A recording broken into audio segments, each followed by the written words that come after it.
Academy के YouTube portal पे आपका स्वागत है। उम्मीद करते हैं कि आप सभी लोग अच्छे होंगे। सुबह से कई लोगों का मैसेज भी आया है क्योंकि केवीएस का जो टीजीटी पीजीटी का सिलेबस है, वो सिलेबस जो नया सिलेबस जारी हुआ है वो कौन सा है सिलेबस और क्या है, पूरी जानकारी आइए हम लोग इस वीडियो में देखते हैं। कई लोगों का मैसेज आया कि सर जो नया पाठ्यक्रम है उस नए पाठ्यक्रम के बारे में बता दीजिए हम लोगों को। और पहले जो हमारे यहाँ केवीएस टीजीटी पीजीटी के लिए लोग ज्वाइन करते थे उसमें जो पुराना सिलेबस था वो चीज़ें कराई जाती थी, लेकिन अब सिलेबस एकदम चेंज हो गया है।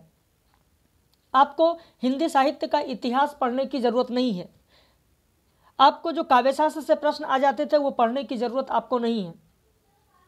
अब साहित्य एकदम व्यवहारिक जीवन में इन्होंने ला दिया है साहित्य को, केवीएस टीजीटी पीजीटी दोनों के पाठ्यक्रम में।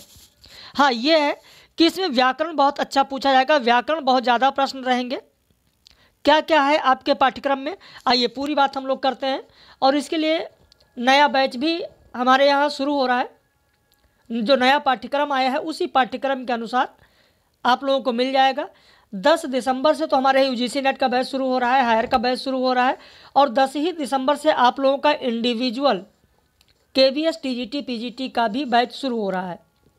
और ये साहित्य में आपको मेहनत करना ही पड़ेगा। और साहित्य के लिए इन्होंने जैसा सिलेबस दिया है वो आपके जीवन से जोड़ दिया है एक तरीके से। भाई साहित्य वह जादू की लकड़ी है जो पशुओं में, ईंट पत्थरों में, पेड़ पौधों में भी विश्व की आत्मा का दर्शन करा देती है। ये मैं नहीं कह रहा हूँ, बल्कि प्रेमचंद जी ने कहा है। जीवन में साहित्य का स्थान जो उनका लेख है उसमें प्रेमचंद जी ने कहा है। तो यदि आप जुड़ना चाहते हैं केवीएस टीजीटी पीजीटी का जो नया पाठ्यक्रम है उसके अनुसार बैच में, तो हमारे इस नंबर पर आप फ़ोन करके, व्हाट्सएप करके फीस और सारी जानकारी आप ले सकते हैं। तो चलिए आगे आते हैं हम लोग पाठ्यक्रम की तरफ, और इस पर आधारित कुछ प्रश्न भी आपको देंगे। इस पर आधारित जो प्रश्न हैं उन प्रश्नों की भी बात करेंगे, और आपके पाठ्यक्रम में कौन कौन सी किताबें लगी हुई हैं, कौन सी किताबें आपको पढ़नी हैं, उन किताबों की भी बात हम लोग यहाँ पर करेंगे। पूरे के पूरे पाठ्यक्रम में टीजीटी का भी पाठ्यक्रम और पीजीटी का भी पाठ्यक्रम, दोनों पाठ्यक्रम की हम लोग पूरा विस्तृत यहाँ पर बात करेंगे। यहाँ पर देखिए आप, केंद्रीय विद्यालय संगठन नई दिल्ली, तो केवीएस की जो वैकेंसी आई है टीजीटी पीजीटी के लिए, लाइब्रेरियन के लिए, पीआरटी के लिए, पीआरटी म्यूजिक के लिए 2022 की, उसका सिलेबस क्या है आइए एक एक चीज़ पहले हम लोग जान लेते हैं। यहाँ पर सबसे पहले जो हम लोग बात करेंगे वो है पीजीटी का सिलेबस। सबसे पहले पीजीटी में आप देखें, पीजीटी हिंदी पाठ्यक्रम, यहाँ पर स्पष्ट रूप में उन्होंने लिखा है कि विशेष पाठ्यक्रम में एनसीईआरटी सीबीएसई पाठ्यक्रम में प्रदत्त एवं कक्षा 11 और 12 की पुस्तकों में अंतर्निहित अवधारणा संकल्पना सम्मिलित है। हालांकि प्रश्नों के माध्यम से उपरोक्त अवधारणाओं और अनुप्रयोगों की स्नातकोत्तर स्तर की गहन समझ का आकलन किया जाएगा। स्पष्ट रूप में उन्होंने कह दिया कि जो ये पुस्तक दी गई है इसी पुस्तक के आधार पर आपकी समझ का आकलन किया जाएगा। ये पुस्तकें कौन कौन सी हैं, तो यहाँ पर आप देखें, आरोह भाग 1, आरोह भाग 2। अब आरोह भाग 1 में क्या क्या आपको पढ़ना है। आरोह भाग 1 पूरा पढ़ना है, जिसमें नमक का दरोगा आपको पढ़ना है, मियां नसीरुद्दीन आपको पढ़ना है, अपू के साथ 2.5 साल आपको पढ़ना है, विदाई संभाषण पढ़ना है, गलता लोहा पढ़ना है, रजनी पढ़ना है, जामुन का पेड़ पढ़ना है, भारत माता पढ़ना है। तो ये हो गए गद्य खंड आरोह भाग 1 के। ऐसे आरोह भाग 2 में आपको हरिवंश राय बच्चन का आत्मपरिचय पढ़ना है, एक गीत पढ़ना है, आलोक धनवा का पतंग पढ़ना है, कुंवर नारायण के कविता के बहाने पढ़ना है, साथ बात सीधी थी पर कुंवर नारायण का, रघुवीर साहब का कैमरे में बंद अपाहिज, शमशेर बहादुर सिंह का उषा पढ़ना है, सूर्यकांत निराला का बादल राग पढ़ना है। ये इसका काव्य खंड है। इसके अलावा आप देखेंगे आरोह भाग 1 में ही आपको कबीर का पढ़ना है, मीरा है, भवानी प्रसाद मिश्र है, त्रिलोचन है, दुष्यंत कुमार है, अक्का महादेवी हैं। वैसे दुष्यंत कुमार की जो गज़ल पढ़नी है आप लोगों को, दुष्यंत कुमार की गज़ल वो बहुत ही बढ़िया बहुत ही बढ़िया गज़ल है। अगर दुष्यंत कुमार की गज़ल आपने पढ़ा होगा तो इस आरोह में जो आपके पाठ्यक्रम में है, आरोह भाग 1, इसमें दुष्यंत कुमार की गज़ल है। चंद पंक्तियां कुछ इस प्रकार हैं कि खुदा नहीं ना सही आदमी का ख्वाब सही, खुदा नहीं ना सही आदमी का ख्वाब सही, कोई हसीन नज़ारा तो है नज़र के लिए। ये गज़ल है दुष्यंत कुमार की जो आपके पाठ्यक्रम में है। वह मुतमईन है कि पत्थर पिघल नहीं सकता, मैं बेकरार हूं आवाज में असर के लिए। ऐसे दुष्यंत कुमार की इस गज़ल की जो अंतिम पंक्ति है कि जिए तो अपने बगीचे में गुलमोहर के तले, जिए तो अपने बगीचे में गुलमोहर के तले, मरे तो गैर की गलियों में गुलमोहर के लिए। तो दुष्यंत कुमार की गज़ल है जो आपके पाठ्यक्रम में है, तो इसे आपको पढ़ना है। अवतार सिंह पास का पढ़ना है, निर्मला पुतुल का पढ़ना है। ऐसे इधर तुलसीदास का कवितावली उत्तरकांड से पढ़ना है। लक्ष्मण मूर्छा और राम का विलाप पढ़ना है। फिराक गोरखपुरी की रुबाइयाँ आपको पढ़नी है। उमाशंकर जोशी का आपको पढ़ना है मेरा छोटा के बगलों के पंख। तो यह आपके पाठ्यक्रम में है। महादेवी वर्मा का भक्तिन पढ़ना है। जैनेन्द्र कुमार का बाजार दर्शन पढ़ना है। धर्मवीर भारती का काले मेघा पानी दे पढ़ना है। फणीश्वर नाथ रेणु का पहलवान की ढोलक पढ़ना है। हजारी प्रसाद द्विवेदी का शिरीष के फूल आपको पढ़ना है। तो ये सब आपके पाठ्यक्रम में है, पीजीटी में, ये पूरा का पूरा पाठ्यक्रम। अब इसके अलावा ये तो हो गए पुस्तक में जो भी आपको पढ़ना है। आपको विम्ब, अलंकार, छंद, काव्य रूप, ये आपको पढ़ने हैं। पूरा का पूरा काव्यशास्त्र यानी भारतीय काव्यशास्त्र और पाश्चात्य काव्यशास्त्र पूरा नहीं पढ़ना है। इसके अलावा कोडिंग आपको पढ़नी है। व्याकरण, पूरा का पूरा व्याकरण पूछ लिया गया। पद क्रम पूछ लिया गया, जिसमें संज्ञा भेद, लिंग, वचन, कारक, सर्वनाम, भेद, विशेषण, ये सारी चीज़ें पूछी गई। अव्यय पूछा गया, निपात पूछा गया, शब्द भंडार पूरे पूछे जाएंगे। उत्पत्ति के आधार पर पूछा जाएगा कि तद्भव, तत्सम, विदेशज, संकर शब्द या रचना के आधार पर शब्द, योग रूढ़ शब्द कौन सा होगा, व्युत्पन्न शब्द कौन सा होगा या मूला रूढ़ कौन सा होगा। अर्थ के आधार पर पर्यायवाची, विलोमार्थी, एकार्थी, अनेकार्थी, ये सारे हैं। शब्द निर्माण में उपसर्ग, प्रत्यय, समास, युग, ये सब पूछा जाएगा। और उसके अलावा फिर होगा आपका पत्राचार। तो ये आपके पाठ्यक्रम में है।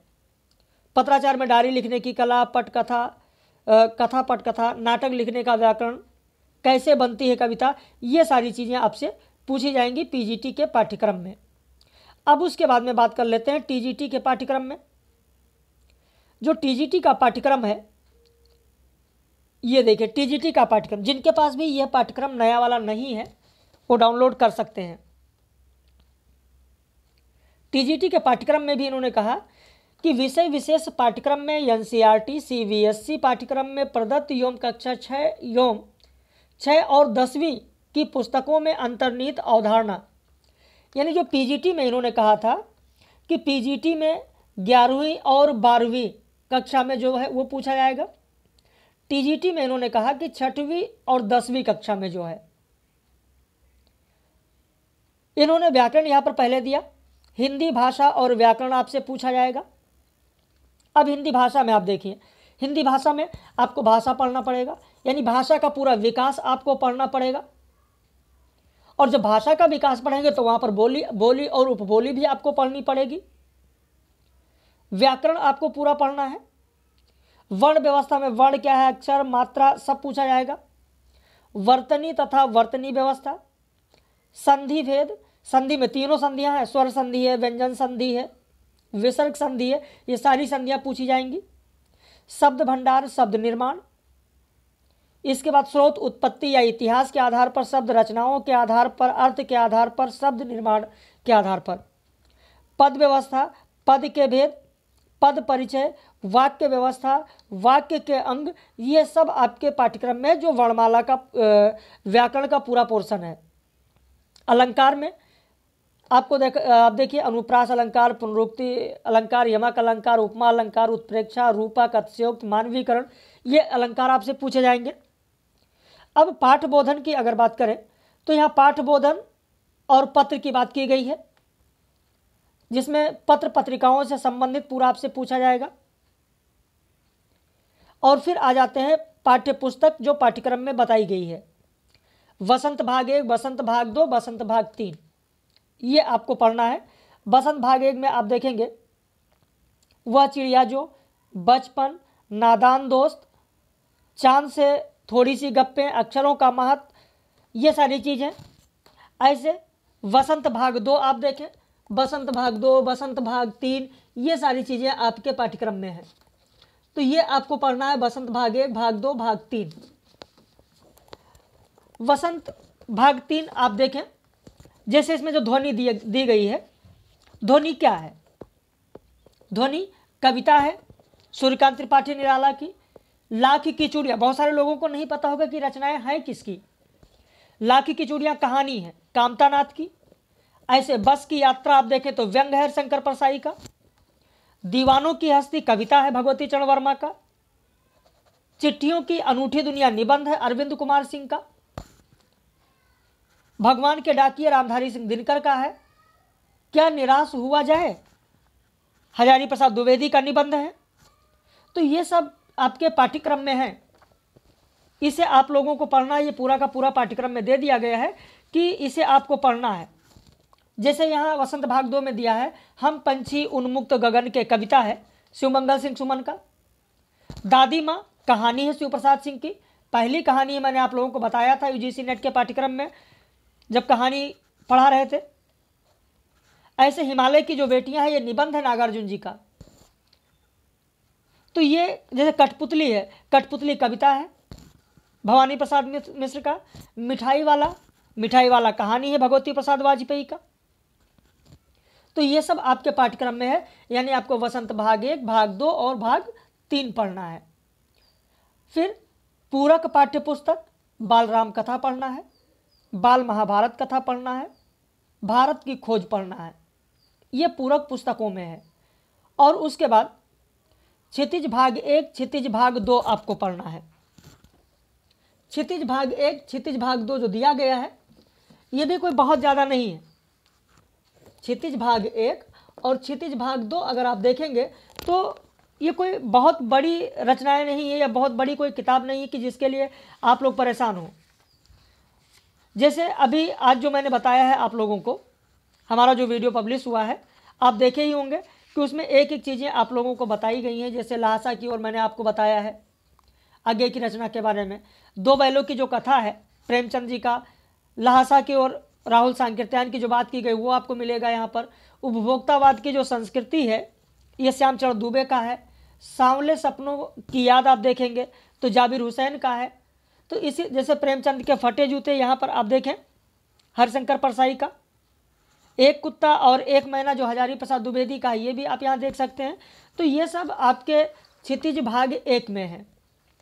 ऐसे ही क्षितिज भाग 2 में आप देखेंगे तो क्षितिज भाग 2 में भी यहाँ पर जो दिया गया है, ये जो पद दिया गया है, सूरदास का पद पूछा जाएगा, या राम लक्ष्मण परशुराम जो संवाद है तुलसीदास का, ये इससे प्रश्न रहेंगे। यहाँ पर देव की सवैया दी गई है। उसके अलावा जयशंकर प्रसाद का आत्मकथ्य दिया गया है। उत्साह अट नहीं रही है, उत्साह अट नहीं रही है सूर्यकांत त्रिपाठी निराला का है।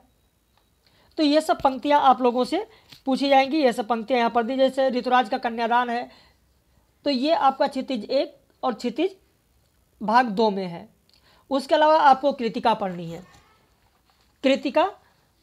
कृतिका भाग 1 और कृतिका भाग 2। कृतिका भाग 1 में आप देखेंगे जो आपके पाठ्यक्रम में दिया गया है, इस प्रलय में मेरे संग की औरतें, रीढ़ की हड्डी, माटी वाली, किस तरह आखिरकार मैं हिंदी में आया। तो ये सब यहाँ पर कृतिका भाग 1 में दिया गया। जिसे फरीश्वरनाथ रेणु का जो दिया गया, इस जल प्रलय में मेरे संग की औरतें जो मृदुला गर्ग ने लिखा, रीढ़ की हड्डी जगदीश चंद्र माथुर ने लिखा। बहुत सारे लोग ऐसे होंगे जो वीडियो देख रहे हैं, उनको यही नहीं पता होगा अभी तक कि ये रचनाएं हैं किसकी। माटी वाली विद्यासागर नौटियाल का है। किस तरह आखिरकार मैं हिंदी में आया, शमशेर बहादुर सिंह का है। ऐसे जो कृतिका भाग 2 है, कृतिका भाग 2 में आप देखें कि यहाँ पर जो दिया गया है, माता का आंचल शिवपूजन सहाय जी का, माता का आंचल शिवपूजन सहाय का है। जॉर्ज पंचम की नाक कमलेश्वर का, और इसके बाद साना साना हाथ जोड़ी मधु कांकरिया का। एही ठैया झुलनी हैरानी हो रामा शिव प्रसाद रुद्र का है। मैं क्यों लिखता हूँ अज्ञे का है। तो ये सब कृतिका भाग 1 और कृतिका भाग 2 में दिया गया है। ये कुछ पुस्तकें हैं। अभी आते हैं प्रश्न पर कि इस पर आधारित कैसे प्रश्न बन सकते हैं, उसकी चर्चा हम लोग करेंगे।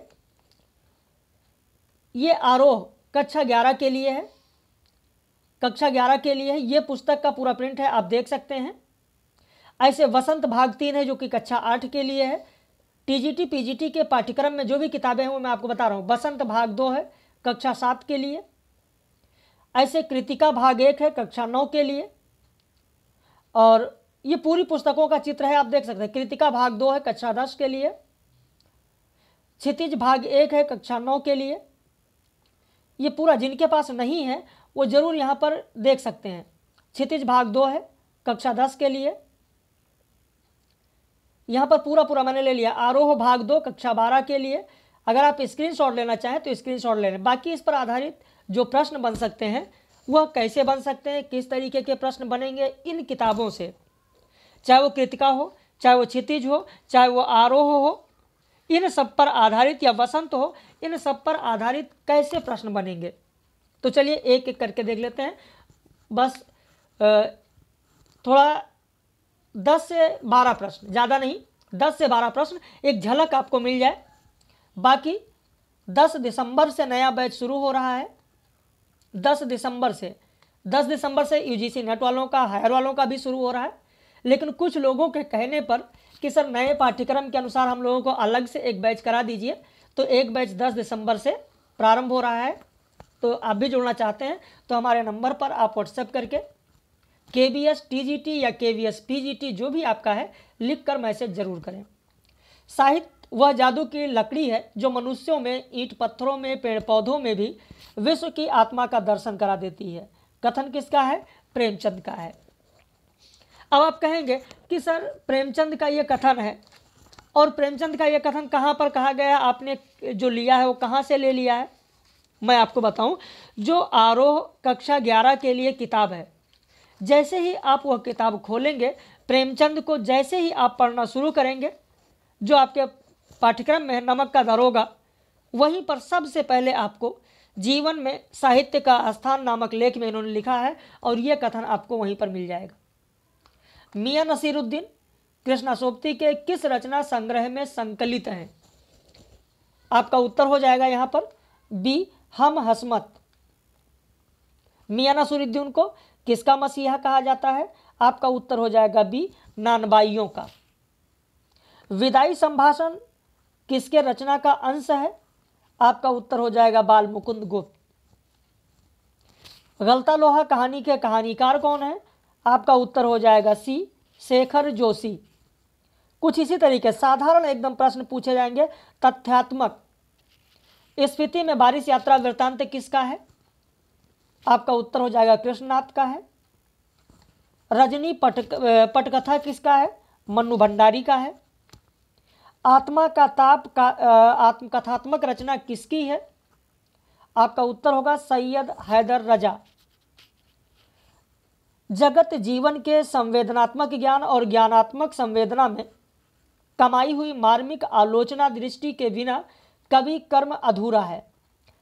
अब इस प्रश्न को जो लोग नया सिलेबस नहीं पढ़े होंगे या नए पर ध्यान नहीं देंगे, जैसे ही संवेदनात्मक ज्ञान और ज्ञानात्मक संवेदना आएगी, वैसे ही तुरंत आचार्य रामचंद्र शुक्ल को ही लगा बैठेंगे, क्योंकि आचार्य रामचंद्र शुक्ल का ये कथन है और लोग उसी आधार पर इसी को लगा बैठेंगे। लेकिन यह गलत है, यह गलत है। यह कथन है किसका? तो यह कथन है मुक्ति बोध का। किसका है? मुक्ति बोध का है। ध्यान रखिएगा, मुक्ति बोध का कथन है। अब इस पर आधारित जब प्रश्न पूछ लिया जाता है और इस तरीके का प्रश्न होता है, फिर लोग परेशान होते हैं कि सर ये तो मैंने कभी पढ़ा ही नहीं, ये तो मुझे कभी मिला ही नहीं है। भाई जब चीज़ों को आप पढ़ेंगे, एक एक करके पढ़ेंगे, तभी तो चीज़ें समझ में आएंगी, ऐसे तो समझ में नहीं आएगा।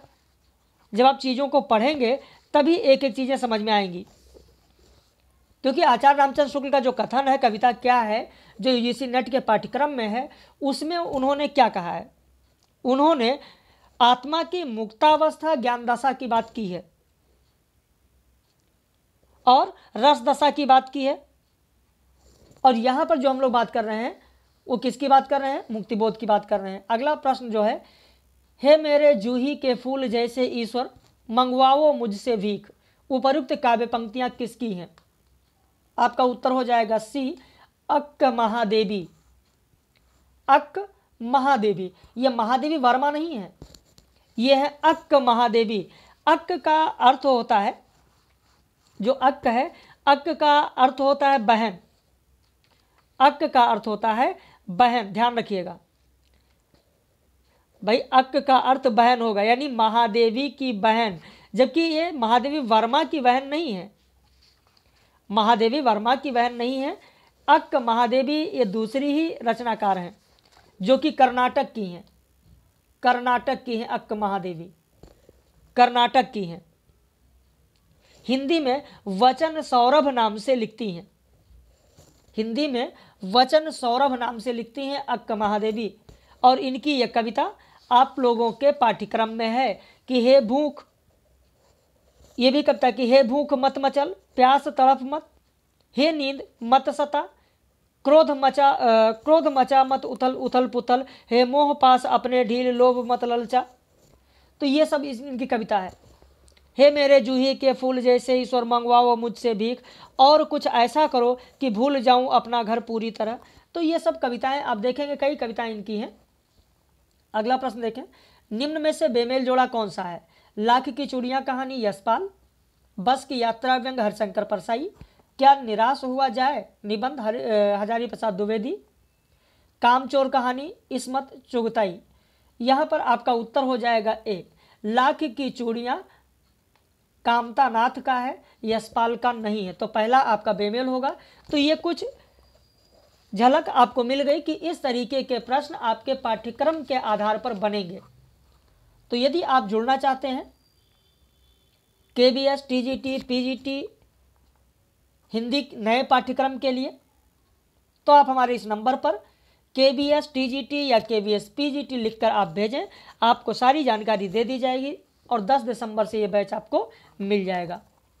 उम्मीद करते हैं कि आप लोगों को जानकारी ये अच्छी लगी होगी।